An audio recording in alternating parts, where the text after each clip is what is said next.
The following is a presentation of the Belly Up Sports Media Network.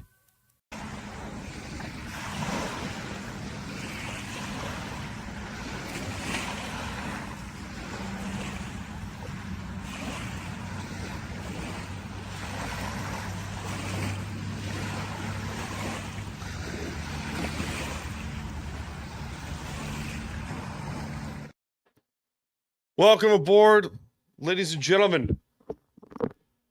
I can't hear myself. There we go. Welcome aboard, ladies and gentlemen. It's episode 270 of BS. Wow. Starts a conversation like that? I just sat down. Wow. Who the starts a conversation like that? I just sat down. Retry. Welcome to the Department of BS. From the beaches of lovely Long Island, New York, it is time to BS, and I'm Dan Cruz. Follow me on the show, Twitter account and Instagram account and threads at Time to BS Podcast and at Staniel Sooth. TikTok for clips at Staniel Sooth. Don't forget, like, follow, share, and subscribe to the show wherever you get your podcasts and however you may be watching, however you may be listening. Don't forget, if you're tuning in the live show, I know it's Saturday. I know it's completely different. I understand that part. And scheduling has been horrible. It's been absolutely godforsaken terrible for the better part of the last week or so. So much so that I've been able to get the BS sessions and everything. Or not even just the regular show. I've been trying to get to more BS sessions episodes. Get them recorded and stuff like that. And Seahawks Sessions missed this week's show. My fault. I'll tell you why in a second. Engage in the comments. Be nice, you people. And we'll be taking your comments and questions throughout the program. So, I mentioned earlier in the beginning how scheduling this has been not easy. I'm going to get to 271 live show this Tuesday. And we'll get to some Q&A discussions also, because I've been trying to do some a new thing here. And we're going to be doing a time to Q&A, or time for Q&A, something like that, or however the heck I'm going to do it. But I'm definitely going to get to that. I'm probably going to substitute the Smooth Report for that, because I've been dying to just talk about some more stuff on the solo show and everything. But it was my birthday yesterday as of recording. And I'm not going to share my age. For those who know, it was my birthday. And it was also my fiance's birthday a couple days prior. So, just scheduling this show and then scheduling Seahawks Sessions has been a complete and total pain of my you-know-what. So, trying to find time, not easy when you got two birthdays, almost seemingly back-to-back. Not really back-to-back, but you get what I mean. And, I haven't really had the urge to do this show because of all that going on. But there has been some stuff going on in the world of sports. The Seattle Mariners have advanced to the American League Championship Series for the first time in 24 years. Wow. Just, where's the button? For those who know me and for those who know this program, just wow. Will know how high I have been on the Mariners. For those who have watched this program for the last couple years now, will know how sold I have been on the Seattle Mariners. I believed in their pitching. I believed in their hitting core. I thought their hitting core was very on and off throughout the last few years. And any hardcore baseball fan knows that you can't win games with home run hitting galore. Sorry, Yankees. And for those who say you must be a Seattle Mariners fan, diehard because you have the Seahawks hat. I also have the Islander tattoo, so I can get away with this. I've abandoned my Yankee fandom on and off for the last couple of years now. I'm trying to get my rear end into the Mariners. I've been listening to the radio and stuff like that. Listening to that crowd. Listening to the reaction of that crowd after finally 24 years of heartbreak and misery and nonsense finally reaching the ALCS for the first time since 2001. By the way, that team lost in 5 games to the New York Yankees. The Mariners also won 116 games that year. MLB record. Probably hasn't been close to being touched in a while. It's been close, but no cigar. Hearing the reaction of that crowd, it felt like 2 decades of ball punching being ripped away. And it was in T-Mobile Park, just hearing everything. And I can speak from experience as an Islander fan. When Anthony Beauvillier scored in Game 6 of the Eastern Conference Finals in 2021 against Tampa, which later became the last goal ever at Nassau Coliseum, the feeling of they're almost there. A championship is on the horizon. I picked the Mariners to eventually win the World Series. It's been nice. It's nice to hear just the crowd. The crowd of the relief of Jorge Polanco when he hit that walk-off single, bottom of the 15th. Brought back memories, man. It brought back some really good memories of Game 6 of the ECF between New York and Tampa Bay. It felt great because you felt the relief from the fandom. It felt relieving. And I'm happy for them. I'm happy for the Mariners. They're on their way to Toronto for Game 1 of the ALCS. I believe it starts tomorrow as of recording, so good luck, Mariners.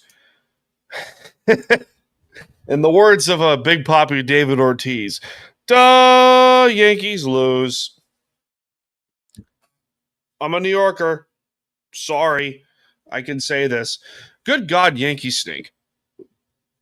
They just stink. Meanwhile, Yankee fans are going, Starts a conversation like that. I just sat down. why? Why? Because them, that's why. Yeah, because your team stinks outside of Aaron Judge.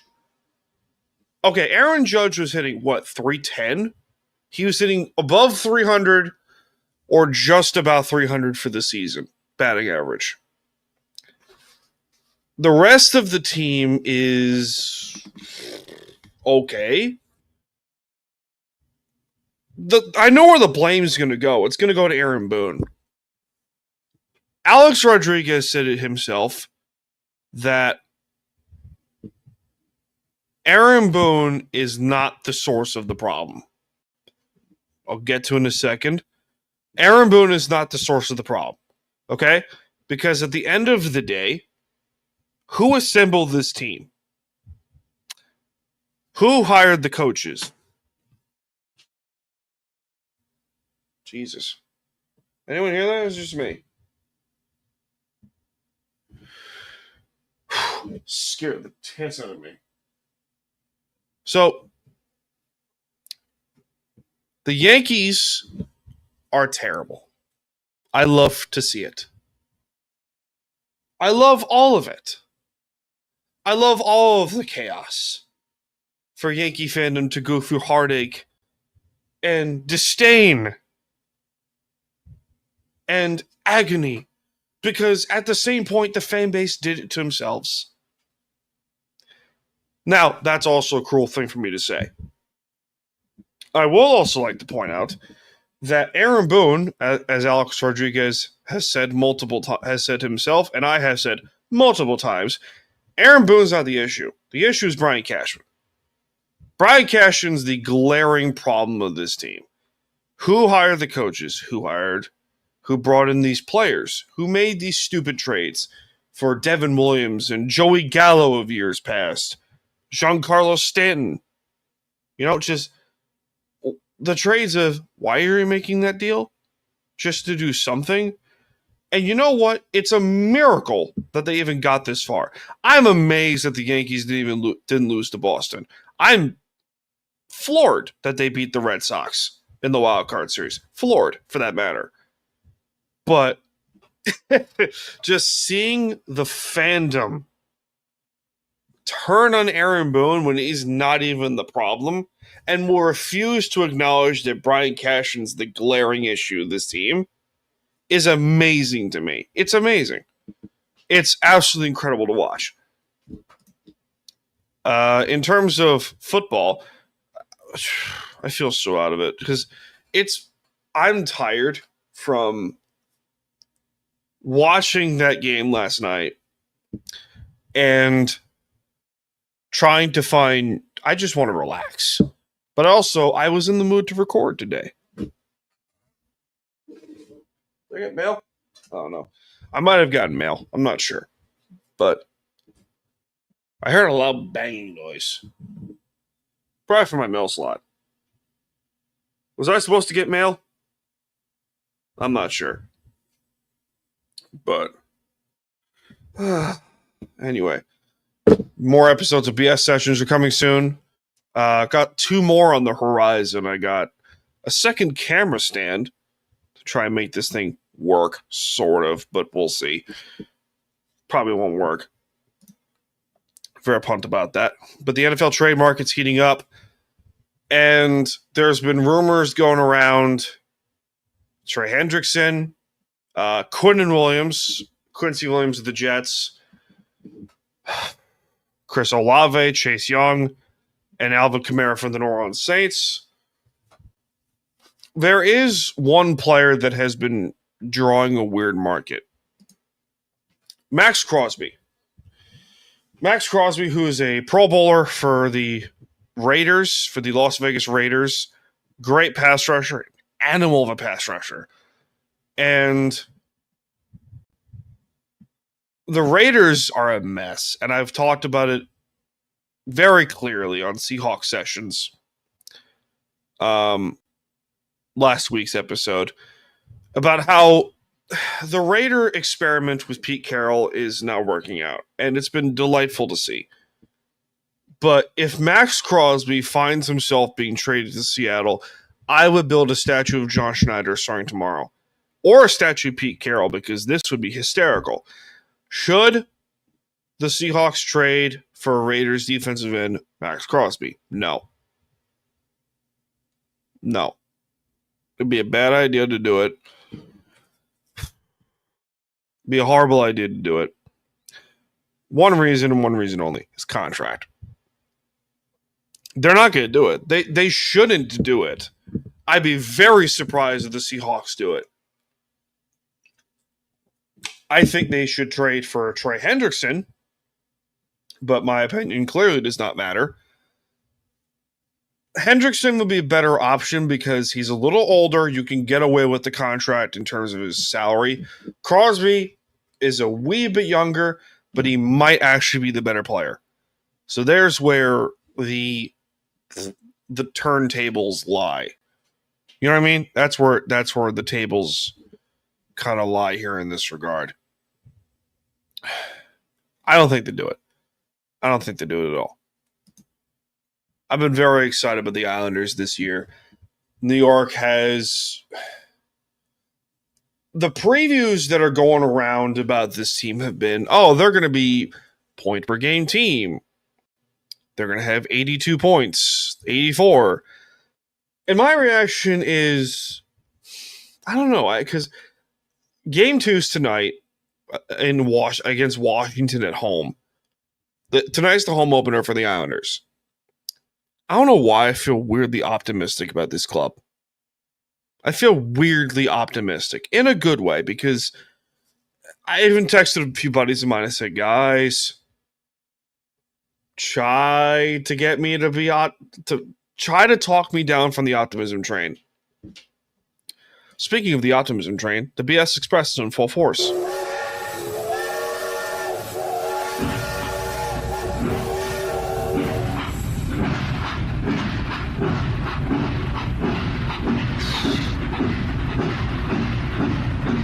Been unbelievable. We got a report from U Stadium.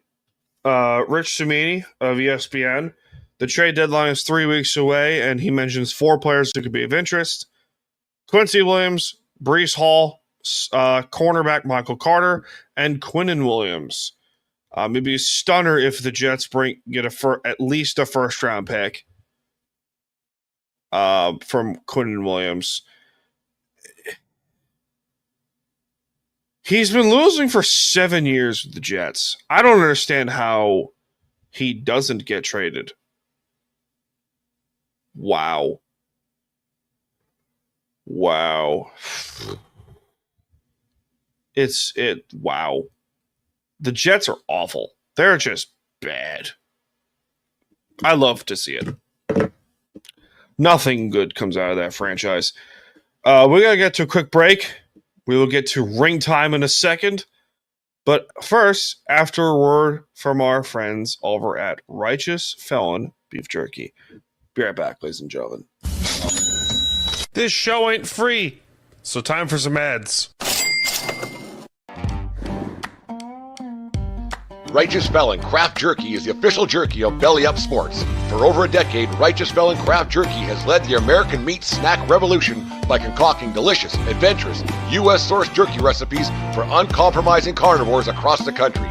With 15 different flavors to choose from, Righteous Felon has all jerky lovers covered, and by using promo code BELLYUP, you will get 15% off your purchase at RighteousFelon.com. Do your taste buds a favor today and rip into a bag of Righteous Felon jerky.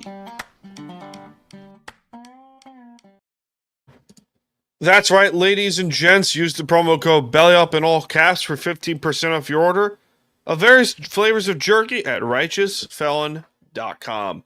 Thanks to our friends over Righteous Felon Beef Jerky for sponsoring Belly Up Sports, Time to BS, and all of Belly Up podcasts. Do you know what time it is, ladies and gentlemen? In terms of wrestling, well, Crown Jewel was earlier this morning as we're recording. So, you know what time it is? It is ring time. That's right, ladies and gentlemen. It is ring time, and this week's edition of Ring Time, we're talking about WWE Crown Jewel from Perth, Australia. First match of the night, Bronson Reed versus Roman Reigns in I would assume it was a street fight. But the question I have here is, for the first match of Crown Jewel, is Jey Uso actually going to turn heel?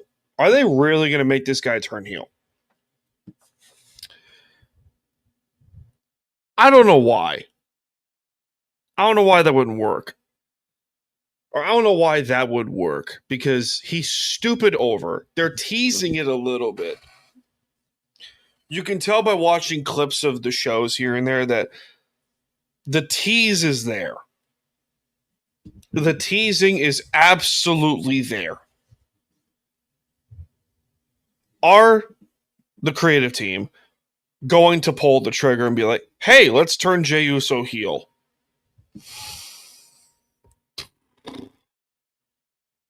Hard to say, man. It's really hard to say. And I'm not saying you don't do it. I'm not saying you do it. I'm just very torn on it because, Wesley just got released by WWE NXT earlier today. Or yesterday as we're recording. And Wes was a perfect example of why do you turn him heel? Why do you do it?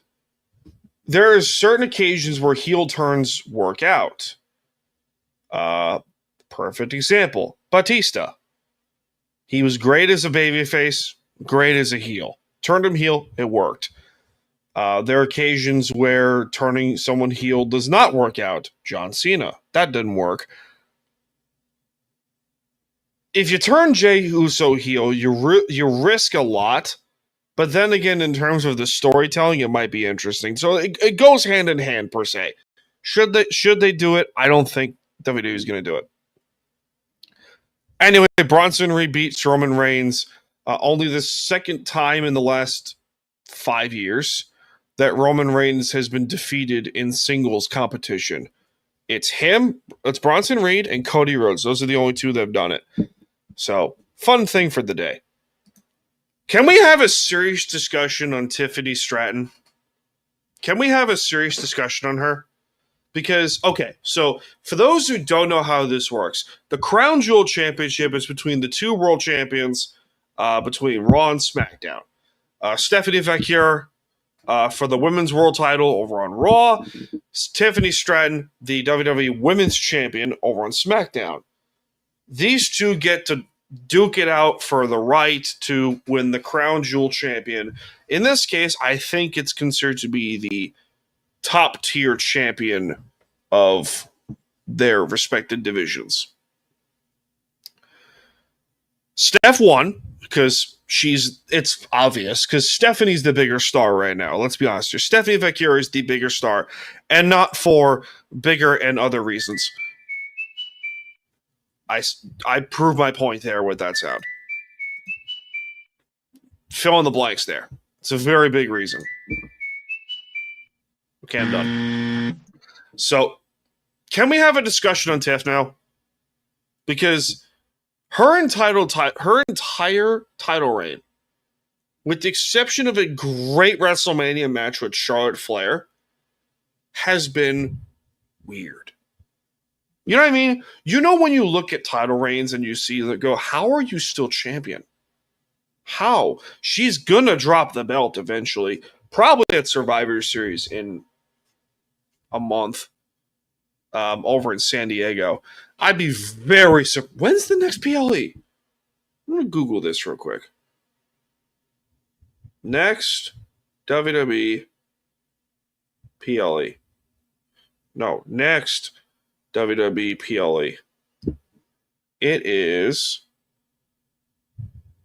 after that. Stupid internet. Certain next main events, blah blah blah blah blah. Hall of Fame, WrestleMania, Clash in Paris, WrestlePalooza, Invasion, Crown Jewel, Halloween Havoc, Saturday Night's main event, Survivor Series, San Diego. Oh yeah, it is in November. So anyway, Tiffany Stratton. Can she drop the belt now? No, it's not your decision. I know it's not my decision. I don't care. I understand that. I understand it's not my decision. But Tiffany Stratton, with the exception of a great showing against Charlotte Flair, with the title on the line at WrestleMania 41 in Vegas, her entire reign with this championship has been meh. It's been meh. Now, to be fair, she's great in the ring. She's good as a heel. She's good as a babyface. She's good all around. The other thing that's been bugging me is the fact that you don't give this woman great competition at all. It's Nia Jax, and that's it. Is she the only one that Tiffany can work with? Is she the only one that Tiff can work with? That's impressive to me. How can Tiffany Stratton, a woman of her pedigree, can only seem to work with that stiff rock that is Nia Jax? I sound like Jim Cornette, but what do I care?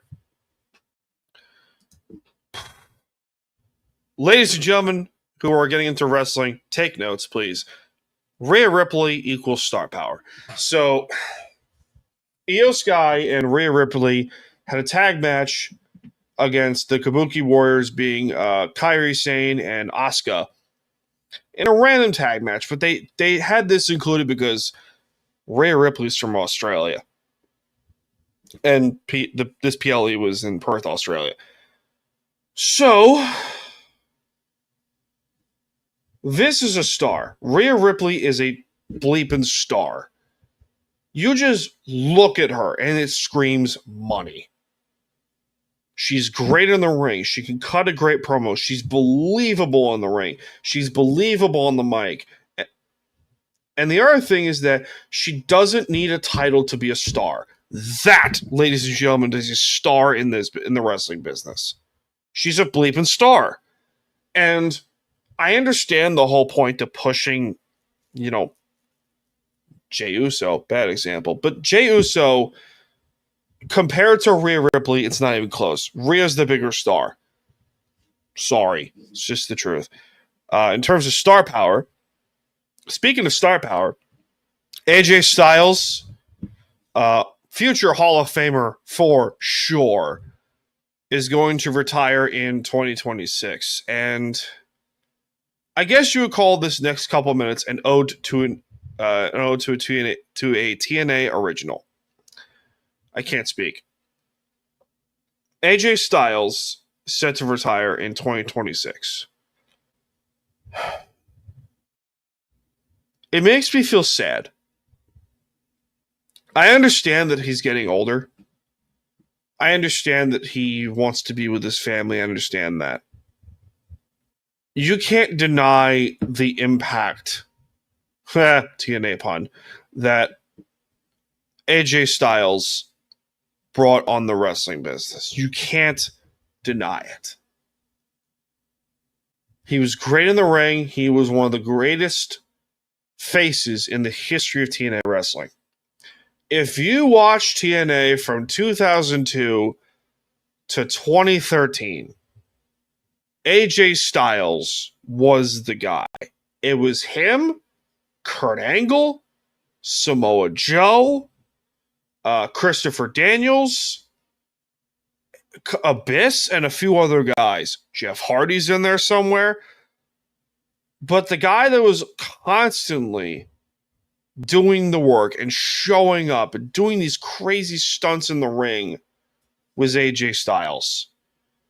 He is, a 6-time world champion or 7-time champion between WWE and TNA.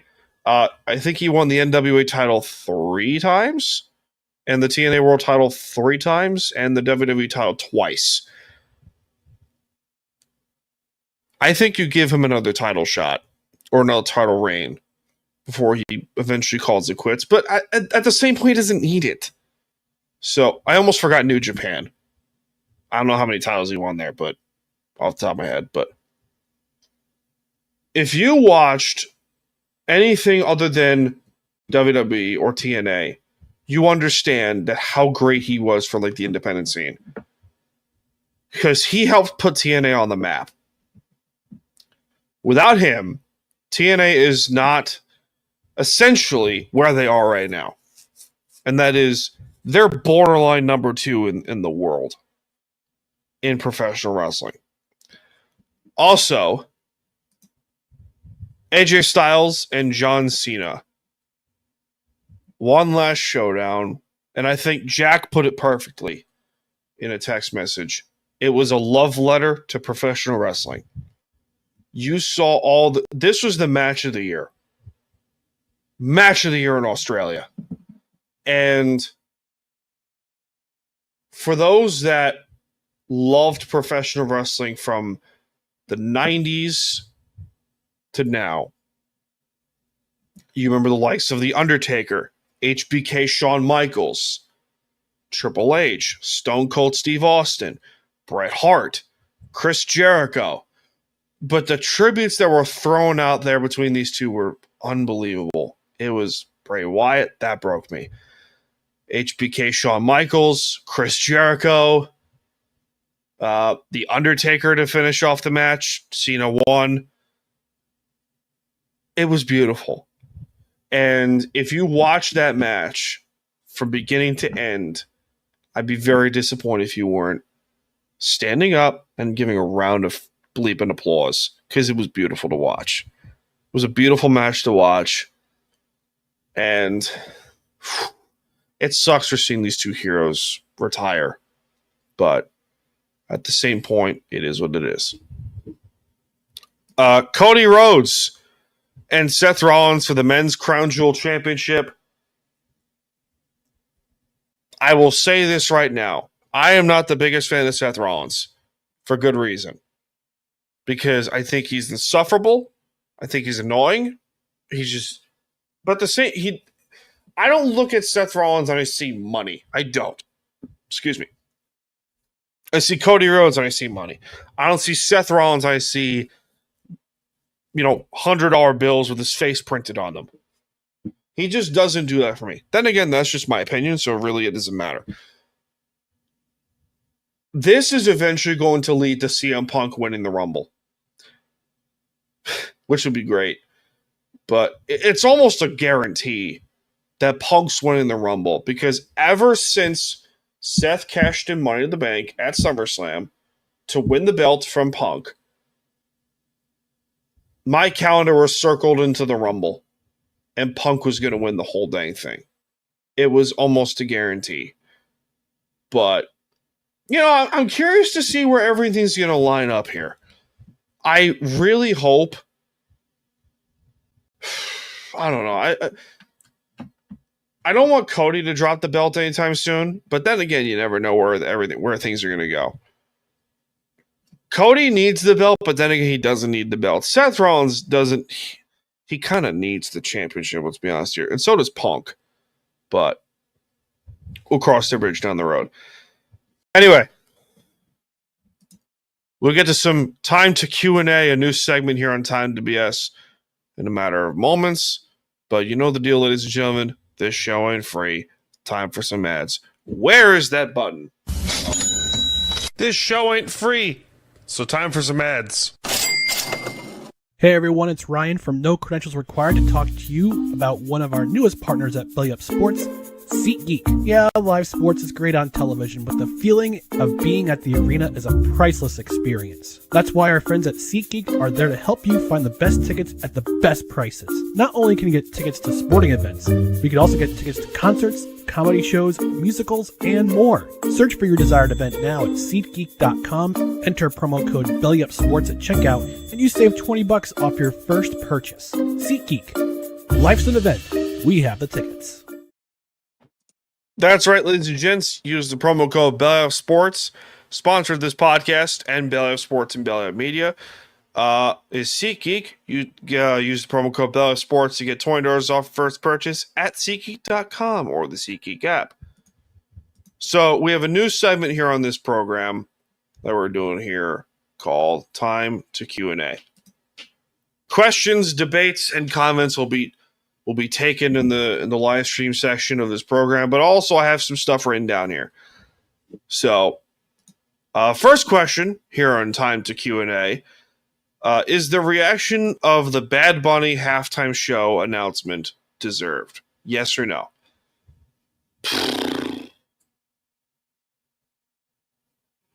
I wouldn't say it's deserved, but the same point, everyone that... Well, let's be honest here. The halftime show hasn't been, how would I put this, all worldly in 15 years. 15, 20 years. Let's be honest here. You don't tune into the Super Bowl to watch the halftime show. You just don't. And for the people that are like, oh, people are just upset because it's Bad Bunny, I'm like, I don't think... My reaction to this whole thing is I don't care. I'm not a fan of that kind of music, rap. I'm not a fan of today's music. But the reaction to Bad Bunny being named the halftime show performance is not justified because it's just people on both sides of the spectrum getting pissed off over the dumbest of reasons. Because it's either a mix of ego, it's a mix of insecurity, it's a mix of who the heck knows, I don't care. But it just screams insecurity to me. That's what it seems like. Next up, this one is a bit kind of correlates with the previous question. Is music better today than it's ever been, or no? Excuse me.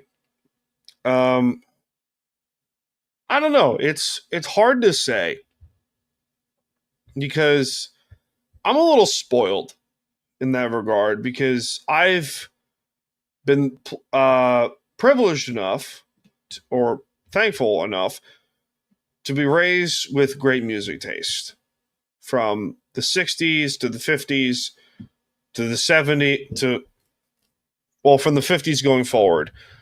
I love jazz, the old R&B era of the 60s and the 70s, Teddy Pendergrass, Al Green, Sam Cooke, to the likes of Led Zeppelin, Pink Floyd, and Billy Joel, Rolling Stones, and so forth, to the 80s with Metallica, Bon Jovi, Def Leppard, to the 90s of Pearl Jam and Creed, sort of. Nirvana, Alice in Chains. I love that style of music, which is... I've had this weird joke where it says the 90s was the last great decade of good music. And that was a joke because obviously it's opinion-based. Is music better today than it's ever been? No. But it's definitely, you have a lot more independent artists that are trying to get out there. I will say mainstream music sucks today. Because I can't turn on the radio without having terrible rap music playing, Taylor Swift, Luke Combs, or just terrible country music as a whole. Because again, I love George Strait, but I'm thankful. I was listening. Who was I listening to? Kyle Gates, who I discovered through TikTok of all places. And I was like, why are you here? And the song goes, A Memory Lost Somewhere. It's a single album. And it's a great song. And obviously it's country, so you got like beer, whiskey, trucks, and stuff. But it's music tells a story. Music should tell a story of a happy thought, struggle in life, a breakup, bad job, bad experience at a job or relationship or whatever, blah, blah, blah, blah, blah, or a life lesson. I don't hear that from most music today, and it stings. It stings because I would listen to, what the heck would I listen to? Soulshine by the Allman Brothers Band. And I'm like, this is a great freaking song. It's great. And I'll listen to Regulate by Warren G and Nate Dogg. I'm like, oh, this is telling a story of surviving in the streets. Or, The Message by Nas. Great songs. Great songs. And I will listen to, I don't know, terrible example by some, like Drake or whatever. It just doesn't hit the same. Music today doesn't resonate like it did back when we were younger or in the 90s. It just feels blah to me. Next question in the discussion here. Is it finally time for the Yankees to move on from Brian Cashman and turn over a new leaf?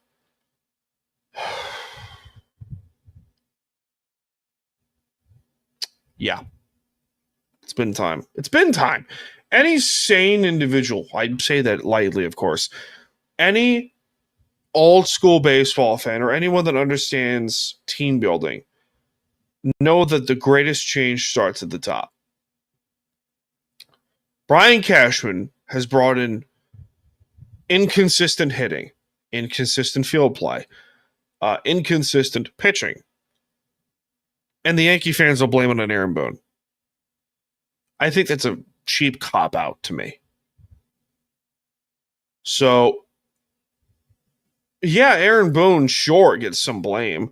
But to definitively point the finger at Boone and say he's the source of the problem is kind of weird.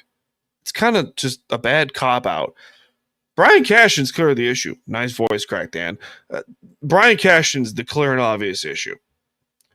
I don't understand how Yankee fans can, look at themselves in the mirror and say with a straight face, yeah, Brian Cashton's great. He's a fantastic GM. Sure.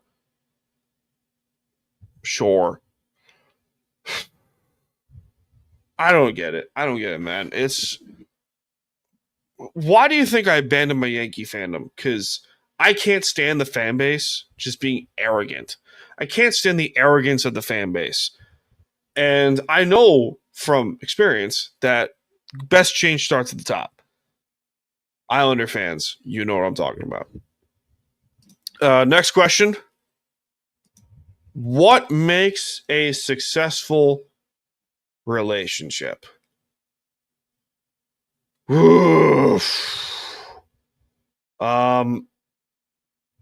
have had a lot of weird experiences with relationships. I say this weirdly because, as a delightful note, I am getting married in 5 months. So, yay, that's fantastic. We love to see these things, right? Right? There's that button I was looking for. What makes a successful relationship? Trust. Trust is a big one. Accountability is probably number one, really. Let's just throw this out there and say you're getting into an argument with your significant other. And being able to identify when you're in the wrong or when they're in the wrong and just come to an agreement like, hey, listen, we make mistakes. No one's perfect. Because I can tell you from personal experience that no relationship is ever going to be perfect or sunshines and rainbows and unicorns and all that jazz. But what makes a successful relationship is commitment and wanting to be and understanding that, hey, your significant other is going to have some good days. They're going to have some bad days. Be there for them and learn that everything is a work in progress. Also, just being able to understand your significant other's point of view. And just be there for them. Just be there for them, man. That's all I gotta do. It's not rocket science. If your relationship is rocket science, leave. It's not hard. It's really not. You also gotta be. The important thing is you also gotta learn to work on yourself. It can't just be, I got to be there for this person and not be there for myself. It's kind of stupid. Life goes hand in hand in that regard. It really does. Which brings us to this next question, the last one. What do you do when life gets overwhelming or hard? Oh, boy. Get a chance for me to think for a second. What do you do when life gets overwhelming? Take a step back, retrace your steps, or fall back and regroup. Because, life, as I've said multiple occasions, is never going to be... Life's not perfect. We know that. Life is never going to be perfect. Or, sunshines and rainbows, as Rocky would say. But when life gets overwhelming, you feel like you just want to punch a wall. What I would do is treat yourself to something, or just self-care, or just go outside and look at the beach or look at the mountains or something like that.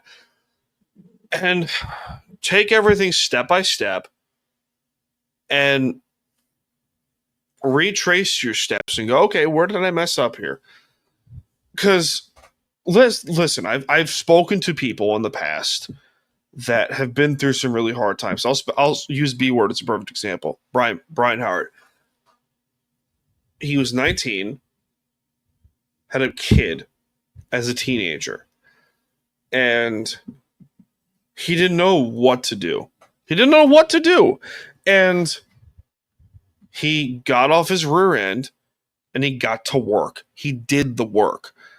And for those that have known Brian in the past will know that this man does the work. So when life gets hard, you have to learn that nobody effing cares. Work harder. And understand that you're the only one that's going to save yourself. No one's coming to save you but you. Think of it that way. Perspective weirdly is key here. But that's just the way I would see it. Final thoughts for a close-up shop for the day. I got nothing.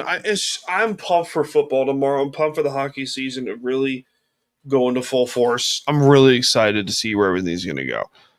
But no, I'm excited. I'm really pumped.